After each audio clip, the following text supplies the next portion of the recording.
Official Jets podcast is presented by WynnBET. Betting is a team sport. Bet together at WynnBET. Eric Allen here at One Jets Drive in the Audi Performance Studio, joined by Quincy Enunwa. Q, you've been out to a number of sessions so far out here early in training camp. What have your thoughts been? Because you saw the non-padded practices, and now we took that next necessary step, the Jets in pads here early this second week. Yeah, I mean, the obvious thing is the intensity went up. You know, I'm grateful that today wasn't a day they had a lot of fights because you can expect that. You know, I think guys kind of got it out. What was it? Maybe Thursday, Saturday, I was here. There was a couple fights going on. Guys, the tempers were flaring. You know, I like how Coach Saleh runs his ship, right? Like, I think guys are really focused. You know, once they hear a correction, they know, like, okay, I need to do it the right way this next time. And, you know, you saw the guys were really competing, and there was a lot of big plays today. Speaking of big plays, if you were going to talk about a star early in camp, it's been 17. Garrett Wilson. We're going to talk about 8, Aaron Rodgers, here in a second, but his strain on every play, it's like he's only got one speed, and that's 1,000 miles per hour. No, that's a good observation, because even in the warm-ups, even in the kind of drills, individual drills that they do, you can see the way he kind of does them. Everything is full speed. I mean, the guy picked up right where he left off. You know, that Miami game, he had a hell of a game. You know, so to continue into training camp with that same speed, there's no rookie. What's it called? Whatever they call it, where the next year they don't do as well. Yeah, he's not going to rest on his laurels after being Offensive Rookie of the Year. In fact, he's going to take it to another level. Absolutely, and it's exciting because, you know, especially myself as a receiver, I like watching a guy like that, and I think the guys around him are going to kind of rise to that level. You know, there's no way you can have a guy that young competing at that level and you not feel like you need to compete as well. Well, we talked about this a little bit on Training Camp Live, but what do you like most about Garrett's game? Because there's so many elements that pop. Yeah. I mean, you know, I said on Training Camp Live that I like, you know, his attention to detail, but I think you also brought up a good point of, like, his speed. Like, his speed is like no other. Like, he gets in and out of his breaks with that same speed. He runs, he'll stick, and a lot of guys will make a stick on a route, and then they'll slow down. He's still running with that same speed, and I know Aaron loves that because, you know, you're going to expect the same thing every time. I know where he's going to be at because he's going to keep that speed through the break into the area that I need him to be at. His size is kind of surprising because if he's wearing clothes, you'd almost say this guy's slender because he doesn't have any body fat, but he can go up and get it. He's got that basketball ability, and then he's talked to reporters about in the offseason oftentimes playing hoops. Do you see that kind of coming through, that transition from the hardwood to the grass, as the way he changes directions? Yeah, I think so. And I think, you know, he's got good body control. You think about guys that go through the paint and you know, guys that are drivers that go through the paint. You know, there's a lot of body control. Some people are banging you up, and you got to still be able to go up to the hoop. And he has that. You know, he'll go up for the pass, and people will be draped on him. He's still going to make the catch. You know, whether it's running an in-breaking route and he has somebody leaning on him, he's able to kind of keep that body control and get into the break. I mean, he's a talented guy. I said previously that I would not be surprised if he went for 1,500 this year. I know you're not a guy who makes crazy predictions or crazy statements, but just watching him early and with the guy throwing him the football, he's going to have an incredible year. Yeah, I mean, the sky's the limit, you know. You think about the skill that he has and the ability to have the amount of yards he had last year with multiple quarterbacks, you know, to come in this year with a Hall of Fame level quarterback. I mean, there's no reason why, if he continues with that same trajectory, that he can't break records. I mean, who knows? I mean, I was here when Brandon Marshall and Eric Decker were here, and they had a hell of a year. And Fitz is a great quarterback, don't get me wrong, but he's not at the same level as Aaron Rodgers, right? So you're going to have a young guy that's able to do a lot of great things with a quarterback that, you know, I mean, some of those passes today, you know, he didn't even have to move. You know, they just landed right in his lap. Well, let's talk about today. Yeah. We're taping on a Tuesday, but we're going to give you color of what happened at practice today. What was more impressive to you? You were watching a field level. Yeah. The one up the left sideline where he just dropped it in a bucket. Yeah. Rodgers drops it in a bucket for Rodgers. Or the vertical pass on the opposite side of the field where Garrett doesn't need much space. No. And if he creates an inch, if he gets his hands on a ball, Yeah. you always think he's going to come down with it. Right. Yeah. I mean, it's tough. I would say that left one was really nice because, I mean, he just kind of flicked it. And then, like, so with the one on the right sideline, there was a little bit of jousting going on, a little bit of hand fighting. You know, with the other one, they were neck and neck, but there wasn't anything going on. He literally just dropped it, and the DB didn't even know that the ball had came in yet. So, I mean, that left one, that pass was nice. Like, I honestly, like, as I think about both of them, I really like that one on the left sideline. It was really nice. When you watch Rodgers, are you jealous of the receivers right now that they have the opportunity to go out there and play with a guy who's a future first ballot Hall of Famer who's still at 39 is an outstanding player and a great thrower of the football? Oh, yeah. I'll be lying if I said I wasn't jealous. And I think this is not a slight or a knock to any of those guys that I was playing with back then. I think even they would want to play with an Aaron Rodgers, right? Because he's going to only elevate your game. You're only going to learn from a guy like that, right? So if I was to play with him, I mean, I can only imagine what type of receiver I could have become with him, right? And so, yeah, obviously these guys have a blessing, you know, and I hope that they take full advantage of not just his knowledge in the game, but also off the field as well. Like, you know, I think they can learn so much from this guy. All right, so what kind of details and intricacies do you think he's talking to them about? Because you use these terms as far as details and being on the spot and things like that.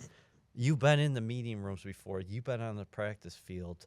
What are some of the things that you're seeing Rodgers, essentially a player coach out there, because this is a system he knows inside and out. Right. And if he wants to change things up, Nathaniel Hackett obviously they've worked together before. So that's no big deal for those two, but it's everybody else getting in line. Right. Yeah. And you can kind of see the difference, you know, as Zach is continuing to learn the offense between him and Aaron. Like when he goes out there, there's a confidence in the call that he's about to give, whether he's changing the play or not at the snap. And to be honest, I don't personally know, but he could be giving dummy calls. But it's the confidence in which he's giving those dummy calls, right? That you just know that he has a good grasp of the offense because, you know, it's something that he helped create. But I would say the small things the details that he gives, you know, sometimes it might just be something as simple as, okay, this running play, this formation, or this coverage or this defense that they have out here, I might need you as a receiver to come and block this guy here. Because I can say it was a similar concept when we had Fitz and Chan Gailey. Fitz had a great understanding of that offense. And me as a move guy, a lot of the times there was so much going on for me as a young guy. I wouldn't know who I was supposed to block. So Fitz would motion me over and he would look at my face. If it looked like I didn't know, he would be like, hey, get this guy right here. And I'll just go in right there. So I know just those simple things right there are helpful when you have a veteran quarterback. Speaking of move guys, in the early stages, when we go back to 17, I really like this system for Wilson because it seems like this is early going here. Yeah. And I know, haven't played a game, and we got a ways to go until then. But he's moving around all over that offensive formation. Yeah, I mean, we just talked about him on the left side, the right side. You know, sometimes he's in the slot. He's making great plays. You know, I think this is – in a West Coast offense, you're going to have those type of things. So it's great that he's in a concept like that. And I think I remember him mentioning that there's some similarities in their offense from last year. But, yeah, I mean, anytime you can get a guy that has – also, not just the physical ability that Garrett Wilson has, but also the mental, you know, capacity that he has, right? Coming from an offense at Ohio State, you know, you can tell that it doesn't take him a long time to grasp the offense. So you got a guy that you can put everywhere. He's not just physically able to, but he's also mentally able to understand where he needs to be and why he's there.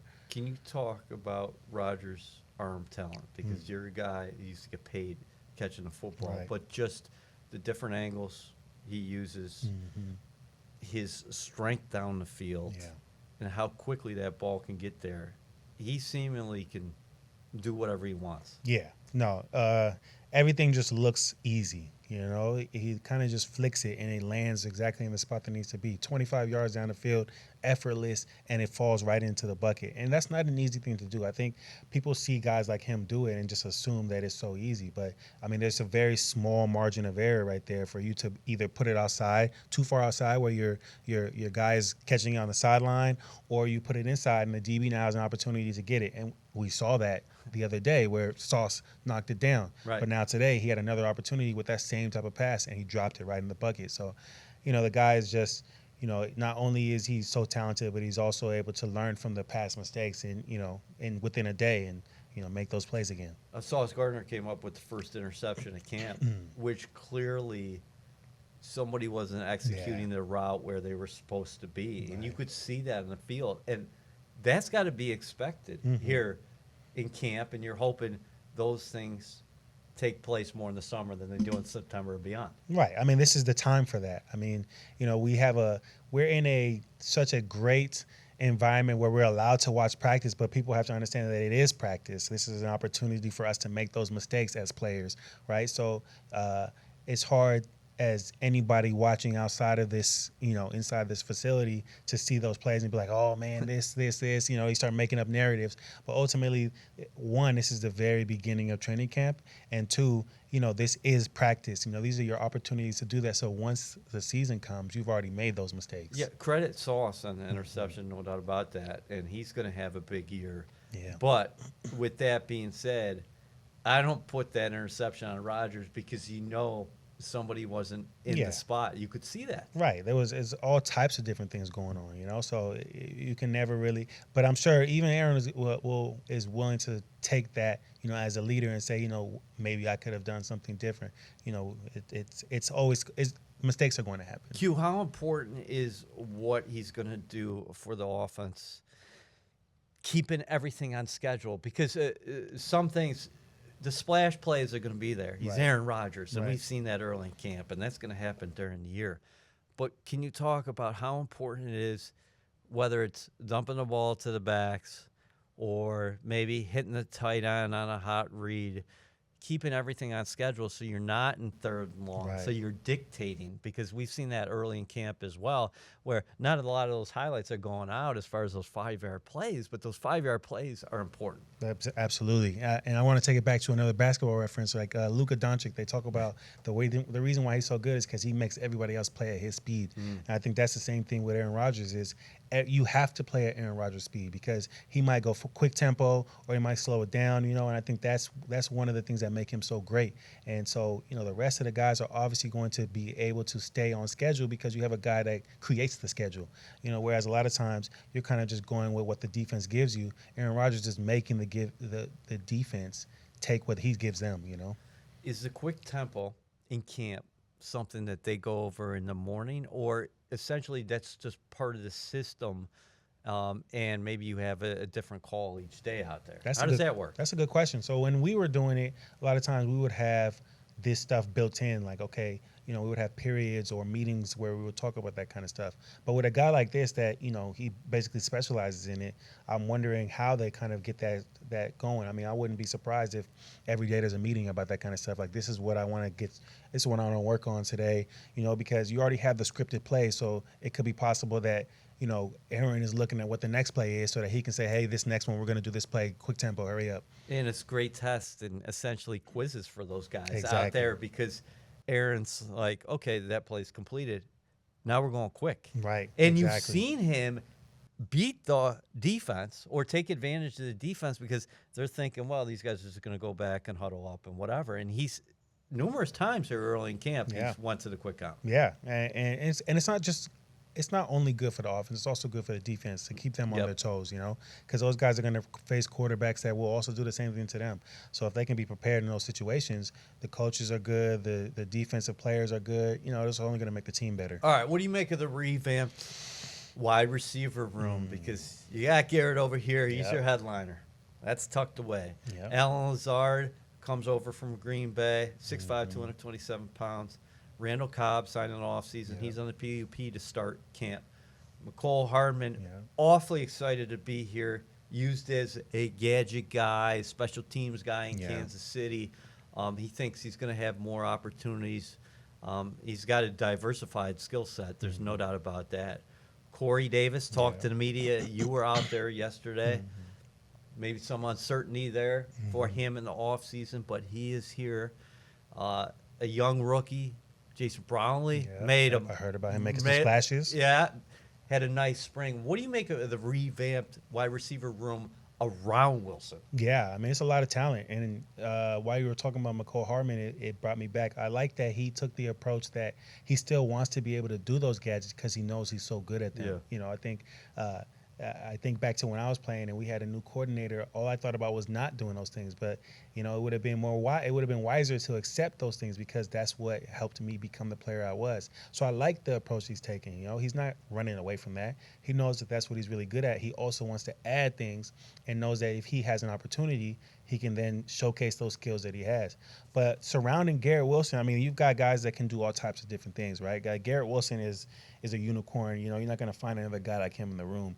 But you've got other guys that are willing to put their head in the run game, willing to make the deep passes. I mean, Corey Davis was one of the leaders in 20-plus yard catches last year, right? So that's a guy that's a talented receiver himself. You know, so it's a lot of talent. Randall Cobb, you're talking about a guy that's known Aaron Rodgers for a long time, knows like those two will have obviously a connection that nobody else on this team will have. You know, him, Lazard as well. So, you know, you got some talented guys around him. Jets fans, we're in our final push and the clock is ticking. WynnBET is giving you a golden opportunity to win VIP prizes for the 2023 season. The WynnBET Green Room is the most exclusive space at the stadium with all-inclusive food and beverage, lower-level seats, and appearances by Jets legends and celebrities. New Jersey customers, all you need to do is wager at least $100 on WynnBET Sportsbook or Casino. For New York customers, all you need to do is wager at least $100 on WynnBET's Sportsbook. The best part? You get an entry for every $100 you wager. I think Conklin Yeah. could be in line for a big year. We talked about him at training camp. He was getting targeted a lot last year and then the spring as well. And he put up good numbers in year one. Now with Rodgers, when his athleticism and Rodgers' success with tight ends over the years, what do you think about his opportunities? Yeah, I'm a fan. I like Conklin. I like his wiggle. He's definitely more of a receiving tight end. You know, I wish he would have had. I mean, he had a few opportunities last year, but you know, it was an up and down year for him. You know, there was some games where he really splashed, some games where some things didn't happen well for. But I know having Aaron Rodgers is going to completely change everything for him. You know, so you got a guy that not only can catch the ball but can run routes, right? Can really make. And linebackers, it's a tough challenge for them. You know, so there's not going to be too many guys that can stick with him. I'm excited to see what he does. How do you think the guys are responding to the cameras here? I'm here every day, obviously, and I think it's just feels like, hey, that's part of the deal. These guys are here, and it's just so commonplace now. Yeah, I mean, I think they do a good job of blending in. You know, so it's almost hard. You know, I would say myself, unless I look at the back of their shirts, it's hard to tell who's not here, unless obviously the people that work for the Jets. Right. But I talked to Quentin, and he was talking about how he just wants to just be himself, right? He just wants to go out there and play football. You know, he doesn't want to make too big of a deal about it, and I think that's important. And I like that about him because he's not that guy that's going to be the headliner on Hard Knocks, but they'll make it. If they do make it, it's because he's just making plays, not because he's saying stuff. And, right. He's a hell of a player. How good of a situation is it for the Jets with Quinton Williams? Because that extension taken care of before the summer starts. Yeah. As far as summer football, he's 25 years old, 4 years into his promising career. Right. John Franklin Meyer said the other day, went to the podium and said, this guy can be the best defensive tackle in football. Yeah. And for years that was Aaron Donald. And Chris Jones right now. Here, talk about the different situations. Yeah. Chris Jones not reporting to training camp with the Chiefs, and they got some salary cap things that they got to work through. Yeah. Jets don't have to worry about that right now. They got a promising piece He's here. Yeah. He's happy. Yeah, I mean, good on the Jets for making that happen, right? Because that can be a little bit of a cloud over your head. You know, guys are like, "Where's Quinn?" and all those different things. So, you know, I'm happy for Quinnen especially, right? He got exactly what he deserved, and this is a guy that is going to do good things for you, not only on the field but also off the field, right? Like he's just a good guy in the community. So, I think the Jets made the right decision there, and I'm excited for this year. I know he's going to have even more motivation because he wants to prove the Jets right. What impresses you most about C.J. Mosley? He signs here, gets a big deal, has great 3 quarters against the Bills, goes down, he's out for the year. At COVID, he's out. Yeah. And he comes back. The last 2 years, guy's back to being a Pro Bowler, but just maybe his approach or just the way he goes about his business, he's so cerebral.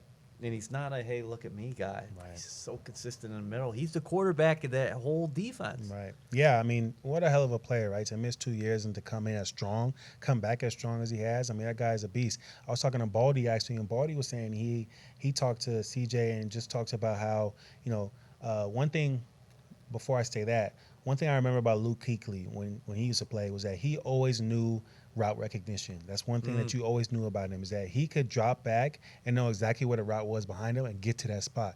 And Baldy was saying that's the same thing with CJ, is that he knows exactly where to go. And it's not that he knows it's not just that he knows the spot. He knows exactly where and how to get there in order to disrupt the pass play. So I mean, he's a smart player. He's not just physically capable, but he's also a smart guy, a guy that can go out there and make the plays that need to be made. The other thing about Mosley is he always comes to camp in fantastic shape. Yeah. I think he's lost weight. Yeah. So he's playing a long game here. Yeah. As far as the 17 games and then playing beyond that. Yeah. I've never seen him in this kind of shape. Yeah, no, he definitely looks like he's in really good shape. So it's going to be exciting to see how he kind of works with that. I mean, it's obviously going to make him more mobile. And I think he knows that he has to be able to move. And he's got some big guys in front of him that he doesn't need to be as much of a thumper, right. So if this is what the direction that he feels he needs to go, I'm excited to see where that leads to. Do you like the training camp schedule? The Jets report early with the Browns, at the Hall of Fame game next week. Yeah. But the joint practices, from a player's perspective, is that something that you would embrace, that, hey, after that Hall of Fame game against the Browns, you come back, get a day or two, and then you're in Carolina for essentially a week. Yeah. Face the Panthers, a couple days of practice, get a preseason game in. Then you back here about a day or two, and then your former head coach Todd Bowles and the Buccaneers will be here, and you get joint practices. Yeah. And then you have a game with them, and then it's the one more preseason game against the Giants. The preseason's already over. Do you like the way that sets up? Yeah, so I only had an opportunity to do joint practices 1 year, but I like the concept of the competition. And I think when you take away that extra preseason game, having more joint practices, I think it kind of creates a little bit more incentive for guys to make more plays. Guys aren't going to get that 4th preseason game to make those plays. So if you're making them in practice consistently against other players, I think that looks good for especially those young guys that need those reps. What about system-wise? I mean, you played on the outside. You played, obviously, close to the line as well. But how much do you benefit that playing teams that you're not going to see in a regular season, but they're going to be throwing different things at you? Yeah, exactly. Different looks, right? Because you're going to see the same looks relatively, the same looks when you're playing, your own team. So as soon as you play these other teams, they might be working through some things, but they're working through it in other ways, right? They might be a 3-4 versus a 4-3, whatever the case may be. They might like to play cover 4 instead of cover 3. So you have all those different things where now you're seeing different things and you have to adjust. And that's, I'm assuming this offense is going to be in that same way where, you have to adjust depending on the coverage. So now you've been running this play and it's been against this coverage. Now you have to say, okay, this is a new coverage. I might need to do something else against this play. How difficult is it going against the same guy for 4 consecutive practices? Yeah. If not every rep. You're not going to line up against a guy every rep, but right.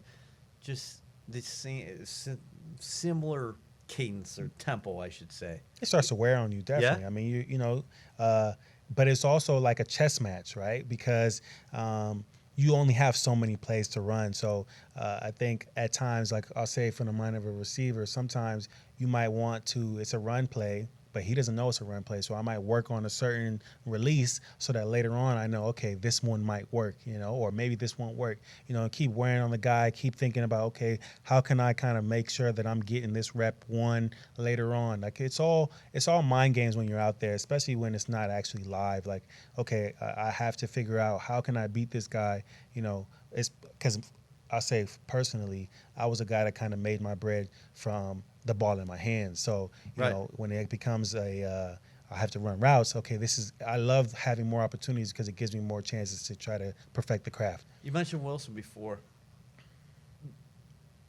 Do you think he ultimately could benefit a lot from Rodgers? I know it sounds like, of course he's going to benefit from him. This guy's played 18 years. He's seen everything. He's accomplished everything. But just it feels a little bit different the way he's operating so far. Yeah, I mean, I think he knows. He definitely knows that this is a once in a lifetime opportunity. I mean, you saw the way Sauce kind of embraced Aaron Rodgers coming here. I mean, he gave him a whole chain, right? So I think everybody on the team, everybody in the building knows this is a once in a lifetime opportunity. You're not going to get this situation too many times. So, guys are loving it, and you can kind of tell that people are excited for this year. Is Saleh the perfect coach for what's happening right now? Rodgers coming in, the young team, a lot of pieces. Yeah. Team hasn't been in the playoffs. Organization hasn't been in the playoffs since 2010. Yeah. But the expectations externally are, hey, you guys better prove something this year. Yeah, I mean, I would say so. You look at Coach Saleh and just the way the ship has been ran, you're not really hearing too much out of this, he runs a tight ship. Everything seems like guys know exactly what they're supposed to do. And, but he doesn't carry himself in a way where it seems like it's like a dictatorship, right? He still seems like he's open to hearing what guys want to say and do. And so, from everything I'm seeing and understanding, it feels like he's the right guy for this job. Do you sense a swagger from this team where it's not, oh, wow, you guys are ridiculous for having Super Bowl aspirations, but you get a sense that they know this is a talented roster. Yeah. They know they can do something special. But with all that being said, they know none of that matters down the line unless they get in the work right now. Yeah, no, definitely. I think this is a year where, Super Bowl aspirations coming out of the Jets facility are taking it serious, right? Like I know in the past I might have made a comment once or twice, and people looked at us like we were silly. I think this year people are like, no, this is an opportunity. They really have a chance, and I think people in the building know it as well. So the swagger is earned. Last year the defense was top 5, top 10 in the league, right? The offense had so many opportunities. They were right there. So to have a guy like Aaron Rodgers that can really put you over the top, it makes sense why everybody would feel like this is the year. Q, enjoyed it as always. We'll see you out there in the field. Thank you. It was always fun.